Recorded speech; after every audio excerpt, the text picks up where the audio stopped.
Last class में जो पढ़ा था वो देखो रिलेशन के बारे में पढ़ा था। तो रिलेशन क्या होते थे? सिमेट्रिक, रिफ्लेक्सिव और ट्रांजिटिव, तीन पढ़े थे। और उसमें हम लोगों ने इक्विवेलेंस क्लास भी निकाली थी, है ना। एक क्वेश्चन किया था तो उसको उसके करस्पॉन्डिंग एलिमेंट्स निकाले थे, प्रूविंग वाले क्वेश्चन देखे थे। पूछ लिया जाता है रिफ्लेक्सिव है, ट्रांजिटिव है, डोमेन, रेंज, ये सब पूछा जाता है। अब यहाँ क्या है, इसको थोड़ा समझते हैं बेटा। जितने भी रिलेशन होते हैं, तो रिलेशन तो कुछ भी हो सकता है, कोई खास कंडीशन नहीं होती है। बस क्या होता है कि जो रिलेशन होता है वो सारा का सारा ऑर्डर्ड पेयर से आना चाहिए, यही तो होता है बेसिक मीनिंग। अब यहाँ क्या सीन है, यहाँ ऐसे होता है कि मान ले बेटा कि एक तुम्हारे पास मैंने ये वाला ऐसे गोला टाइप का बना दिया, एक ये बना दिया, इसमें चिल्ड्रन है, कुछ बच्चे हैं, इधर उनकी मम्मी लोग हैं, ठीक है। यहाँ पे कुछ बच्चों का नाम लिख दे रहा हूँ मैं, C1 C2 C3 C4। यहाँ पे कुछ M1 M2 M3 M4। Question क्या कह रहा है, अगर मैं C1 को सपोज यहाँ कनेक्ट कर दूं, इसका मतलब है कि C1 की जो इमेज बन रही है वो M3 बन रही है। और M3 के लिए M3 की प्री इमेज क्या है, C1 है। ऐसे ही अब हमें ये तो सारा बेसिक एरो डायग्राम हमें आता है। कंडीशन सिर्फ ये जाननी है कि अगर कोई फंक्शन वन वन है तो वन वन के केस में एवरी एलिमेंट इन ए है जब मैपिंग, मतलब जो ए वाला डिब्बा है, ए वाला डिब्बा है, कोई भी एलिमेंट ऐसा नहीं रहना चाहिए जो दूसरे वाले किसी न किसी से कनेक्ट ना हो, पहली कंडीशन ये है, ठीक है, फंक्शन होने के लिए। इसमें कोई भी ऐसा नहीं रहना चाहिए कि जो कनेक्ट ना हो। अभी जैसे ये मैं बोलूँ क्या ये फंक्शन है, तुम बोलोगे नहीं है क्योंकि सर ये वाले आपने कनेक्ट ही नहीं करे, है ना, तो ये फंक्शन नहीं है। तो एवरी मतलब सीधी बात है कि यार पहले वाले डिब्बे में जितने भी बच्चे हैं हर एक बच्चे की मम्मी होनी चाहिए, कहीं ना कहीं कनेक्ट होना ही चाहिए, ठीक है।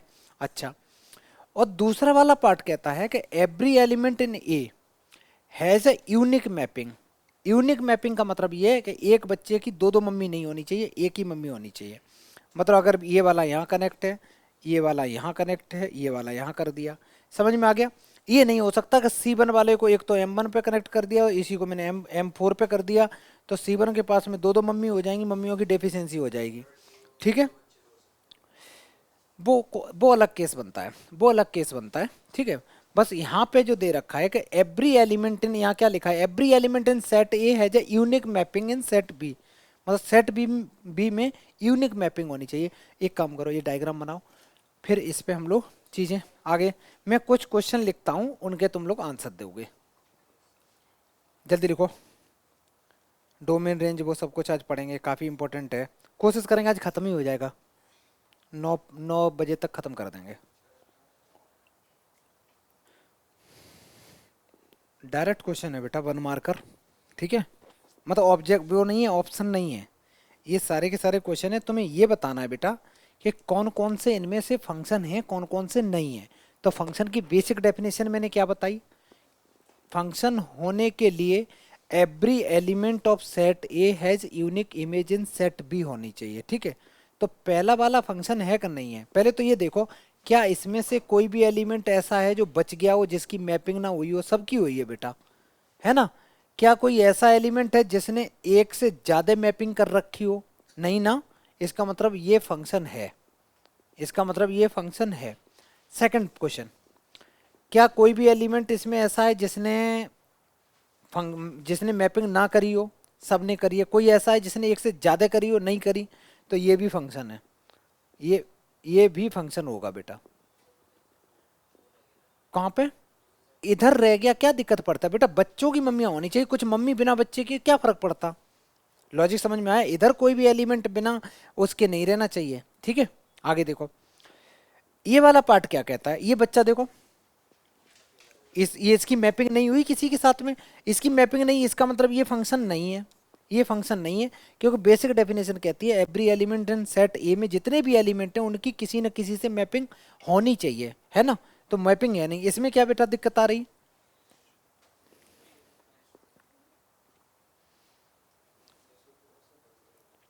एक सेकंड मेरे को देखने देना। अब देखो बेटा, इसमें एक गलती ये थी कि डी वाला कनेक्ट नहीं था। अब बताओ मेरे को, क्या ये फंक्शन है, नहीं है। क्योंकि इसमें क्या हुआ, जो डी वाला एलिमेंट है, इस डी वाले एलिमेंट्स ने एक से ज्यादा मैपिंग कर ली, D,2 D,3 कर लिया है ना बेटा, तो ये भी फंक्शन नहीं हुआ। जल्दी कर लो, समझ में आया बेटा? नेक्स्ट करें। डोमेन रेंज की एक बार अच्छे से डेफिनेशन लिख लेते हैं फिर से। देखो बेटा, जो चीज़ ये लिखी हुई है इसको समझना बड़ा आसान है कि डोमेन क्या होता है, कोडोमेन क्या होता है, रेंज क्या होता है। मैं थोड़ा आसान तरीके से बताता हूँ, सारे बच्चे यहाँ देखेंगे 2 मिनट के लिए। डेफिनेशन तो इसकी जो कह रही है, हम लोग डेफिनेशन वगैरह को इससे समझते हैं। मान ले बच्चा, मैंने एक यहाँ पे एक सेट ए बनाया, यहाँ पे मैंने एक सेट बी बनाया। सेट ए के अंदर में मैंने एलिमेंट्स लिखे ए बी सी डी, इधर मैंने लिखा ए, इधर मैंने एलिमेंट्स लिखे 1 2 3 4 5 6। ठीक है, हम लोग बात किसकी कर रहे हैं, रिलेशन की या फंक्शन की? अभी बेटा हम लोग फंक्शन की बात कर रहे हैं, तो फंक्शन में कोई भी एलिमेंट्स इधर हमें छोड़ना नहीं है, नहीं तो बवाल हो जाएगा। मान ले बच्चा, इसको मैंने यहाँ कनेक्ट कर दिया, इसको मैंने यहाँ कनेक्ट कर दिया, इसको मैंने यहाँ कनेक्ट कर दिया, और इन भाई साहब को मैंने यहाँ कनेक्ट कर दिया। ठीक है, ये पहली बात तो ये बताओ ये फंक्शन है या नहीं है? बिल्कुल है, क्योंकि इधर का कोई भी एलिमेंट्स बचना नहीं चाहिए, और इधर का जो भी एलिमेंट्स है वो एक एलिमेंट दो दो के साथ पेयर ना बनाए। ठीक है, एक का एक ही मम्मी रहनी चाहिए। अच्छा जी, ये जो पहला वाला डिब्बा होता है, जो पहला वाला डिब्बा होता है बेटा इधर का, इसी डिब्बे को हम लोग बेटा डोमेन कहते हैं। डोमेन एलिमेंट्स हो गए। तो डोमेन एलिमेंट्स में जो कनेक्टेड होते हैं, तो ये क्या है, ये सारे के सारे ये कनेक्टेड एलिमेंट्स हैं बेटा, तो ये डोमेन हो गए। तो इस केस में मेरे को बताओ डोमेन क्या निकल के आई, तो तुम बोलोगे कि डोमेन, और डोमेन तो एलिमेंट्स हैं ना जिनको हम काउंट कर सकते हैं, तो वो एक सेट होता है, और सेट को हमेशा बेटा हम लोग एक करली ब्रैकेट में दिखाते हैं। तो ए comma B comma C comma D, ये मेरा डोमेन निकल के आ गया। आगे सुनो, राइट में जाओगे तो राइट में ही रेंज निकलती है, उसी से कोडोमेन निकलती है। जो एलिमेंट्स कनेक्टेड होते हैं उनको रेंज बोलते हैं, और जो पूरा का पूरा डिब्बा होता है, पूरा का पूरा सर्कल होता है, उसको हम लोग कोडोमेन कहते हैं, क्योंकि range is subset of codomain होता है। तो मैं लिखूंगा पहले रेंज, पहले मैं रेंज लिखूंगा। तो रेंज के अंदर में तुम ये चेक करो कौन कौन से कनेक्टेड हैं, 1 2 3 4, इन ये एरो से कनेक्टेड है ना बेटा, तो ये हो गई तुम्हारी रेंज। अच्छा, रेंज तो निकल आई।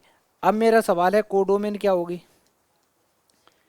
तो कोडोमेन में ये पूरा का पूरा जो सेट भी होता है वही होता है। यहाँ पे देखो अंग्रेजी क्या लिखी है कि सेट ए के एलिमेंट्स को डोमेन कहते हैं, सेट बी के एलिमेंट्स को कोडोमेन कहते हैं, और जो एलिमेंट्स कनेक्टेड रहते हैं ए से बी में उसको रेंज या फिर इमेज कहते हैं। ठीक है बच्चा, तो कोडोमेन के एलिमेंट्स क्या हो गए, सारे के सारे 1 2 3 4 5 और 6। इसको मैंने तुम लोगों को वो एग्जांपल दिया था मिक्सर ग्राइंडर वाला, दिया था ना, वही है। यहाँ पे जो कचड़ा निकल निकल के आ रहा है वो सारा का सारा सब मिला के ही कोडोमेन है। ठीक है, और जो कनेक्टेड हैं, जो जूस वगैरह निकाल रहे थे, वो हमारा रेंज का काम कर रहा है। जल्दी लिखो तो, अच्छी राइटिंग में लिखो बेटा।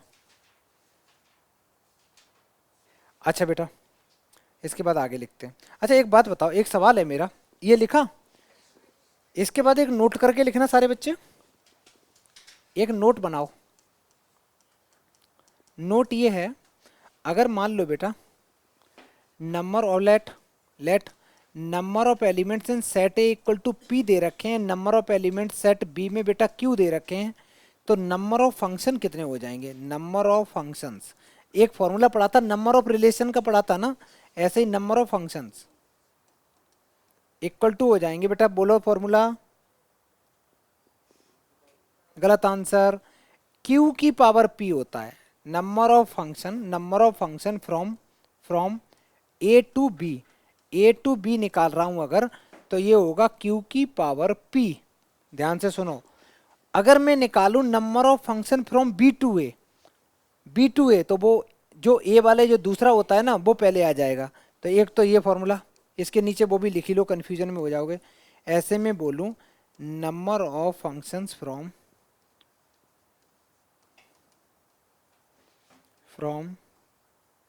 बी टू ए, बी से ए की तरफ निकालेंगे तो ये पी की पावर क्यू बन जाएगा, पी की पावर क्यू बन जाएगा। ठीक है, ये फॉर्मूला है, लिखो बेटा जल्दी से। इसके बाद एक सुंदर सा क्यूट सा क्वेश्चन करते हैं, डायरेक्ट सवाल है बेटा। आंसर बताओ।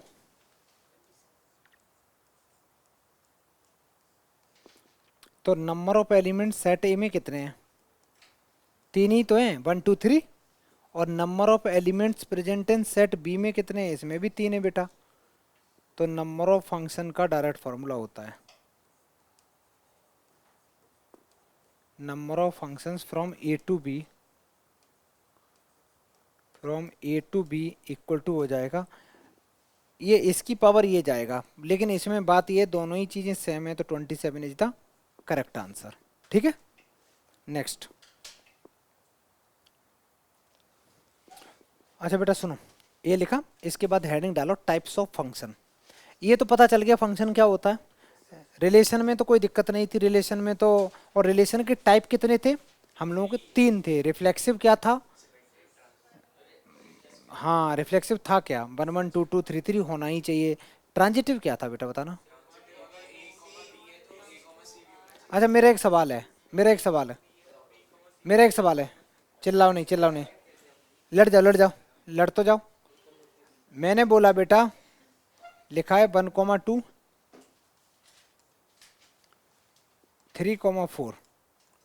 मैंने पूछा है कि ये जो दे रखा है क्या ये ट्रांजिटिव है, क्या ये रिफ्लेक्सिव है?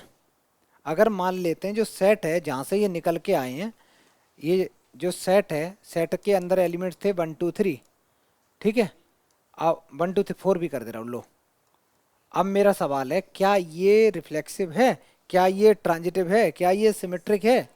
तो पहली बात तो रिफ्लेक्सिव के लिए 1 1 2 2 3 3 4 4 का होना बहुत जरूरी। तो बोलोगे कि सर ये रिफ्लेक्सिव नहीं है, सिमेट्रिक नहीं है। सिमेट्रिक क्यों नहीं? 1 2 है तो 2 1 होना चाहिए।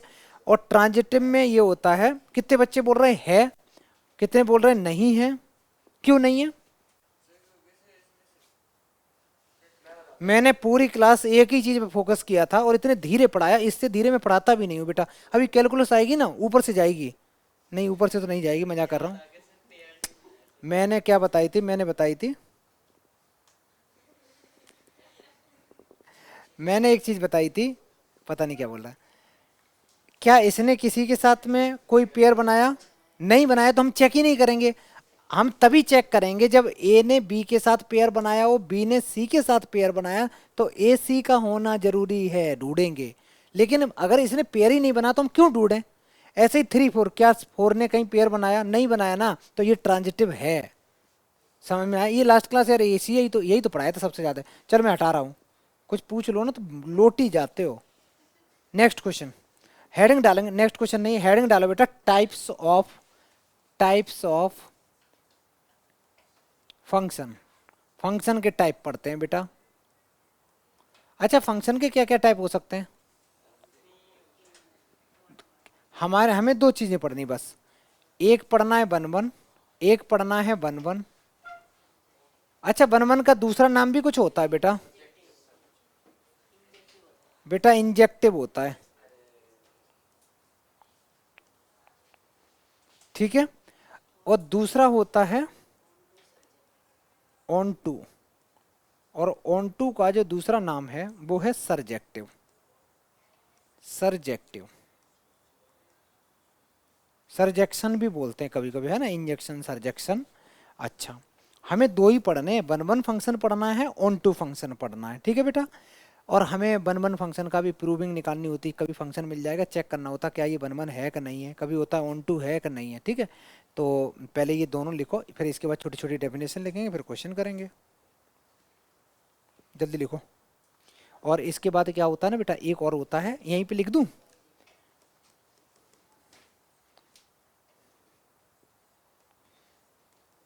बाइजेक्टिव बोलते हैं या बाइजेक्शन। बाइजेक्शन वो होता है कि जो दोनों होता है। क्या क्या होता है? जो 1 1 होता है बेटा और ऑन टू भी होता है, इसको हम लोग बाइजेक्टिव बोलते हैं। 1 1 ऑन टू दोनों होता है तो बाइजेक्टिव बोलते हैं, बाइजेक्टिव फंक्शन। ठीक है, आज हमें यही पढ़ने हैं केवल। जल्दी लिखो। हेडिंग 1 1 लिखने के बाद में बेटा ये डेफिनेशन सारे बच्चे लिखो, बहुत आसान डेफिनेशन है, वो ऐसी लिखी गई है, ध्यान से सुनना बच्चा लोग। ये कहता है कि अगर कोई फंक्शन है एफ के बाद ए टू बी, ए से बी में फंक्शन है, उसको वन वन हम तब बोलेंगे जब F of A equal to F of B है, अगर ए इक्वल टू बी है।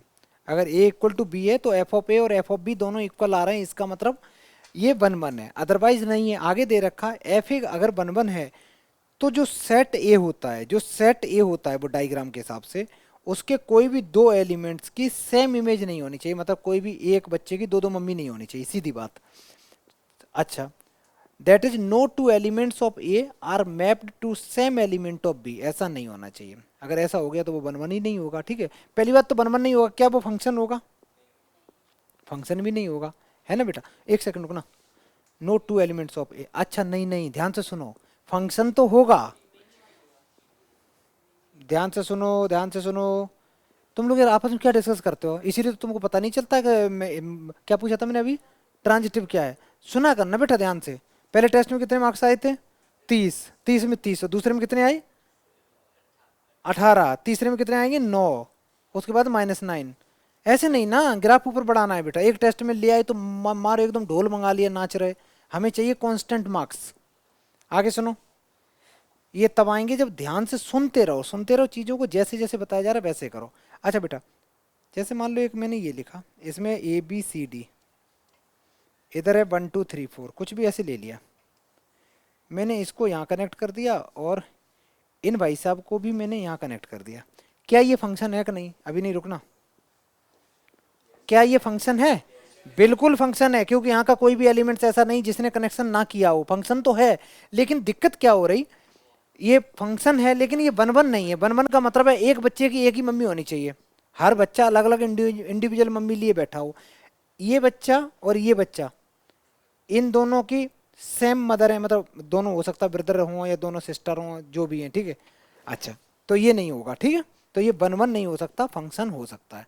तो ये लिखा तुमने। अगर डायग्राम बनाने के लिखना चाहो तो ये क्या हो जाएगा, ये फंक्शन, ये क्या नहीं है बेटा, ये वन वन नहीं है।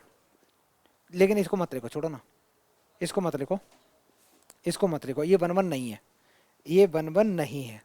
आगे लिखता हूँ, ठीक है। आगे एक फॉर्मूला है, वो लिखो पहले कि number of one one function कैसे निकालते हैं। अगर मान ले बेटा, नोट करके लिख लो कि सेट ए के अंदर में p एलिमेंट्स हैं, सेट बी में q एलिमेंट्स हैं, तो वन वन फंक्शन अगर मेरे को निकालने हैं तो अगर p की वैल्यू ग्रेटर देन q है, p की वैल्यू अगर ग्रेटर देन q है, तो सबसे बड़ी बात सुनना, p का मतलब है सेट ए में अगर ज़्यादा एलिमेंट्स हैं तो पक्का वो क्या हो जाएगा, कोई ना कोई मम्मी रिपीट कर जाएंगी। समझ में आया? तो वन वन हो ही नहीं सकता, तो वन वन कितने होंगे? 0। अच्छा, और दूसरे केस में क्या है, अगर q की वैल्यू बड़ी है, मतलब मम्मियाँ बहुत ज़्यादा हैं, तो q, इसका फॉर्मूला बन जाएगा q factorial upon q minus P का फैक्टोरियल। फैक्टोरियल तो तुम जानते ही हो क्या होता है फैक्टोरियल, भाई 4 फैक्टोरियल, 4 इंटू 3 इंटू 2 इंटू 1। तो ये लिख लो। अब मैं एक सवाल देता हूँ, वो लिखो बेटा, पहले अच्छे से क्वेश्चन लिख लो बेटा, फिर ट्राई करेंगे इसको कैसे फाइंड आउट करोगे।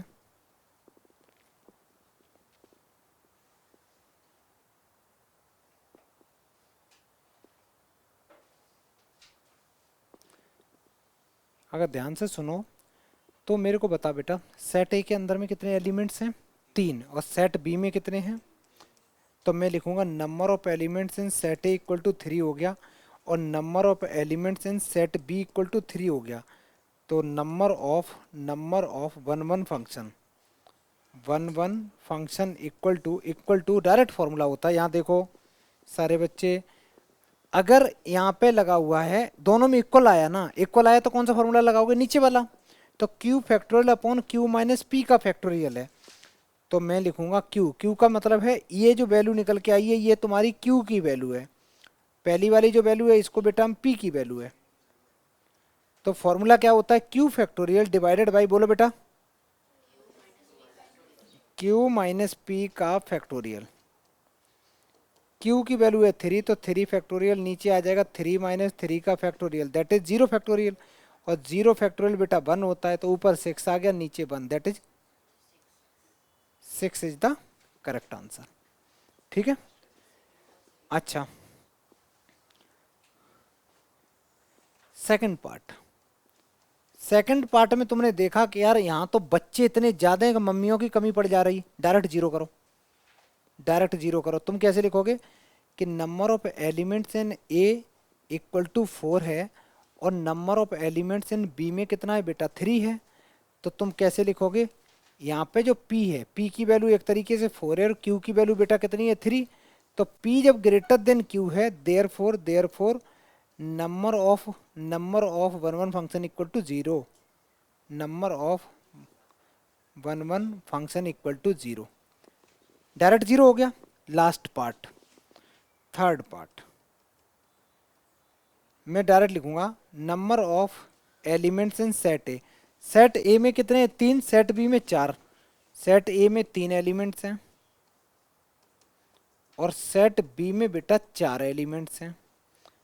तो P की वैल्यू 3 हो गई, Q की वैल्यू 4 हो गई। तो नंबर ऑफ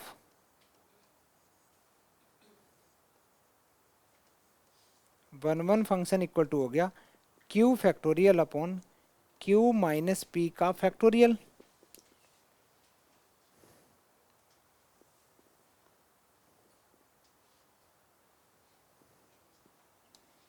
और इसको सॉल्व करेंगे। Q की वैल्यू कितनी है बेटा, तो ये बन जाएगा 4 फैक्टोरियल और डिनोमिनेटर में बनेगा 4 माइनस 3, दैट इज 1 फैक्टोरियल।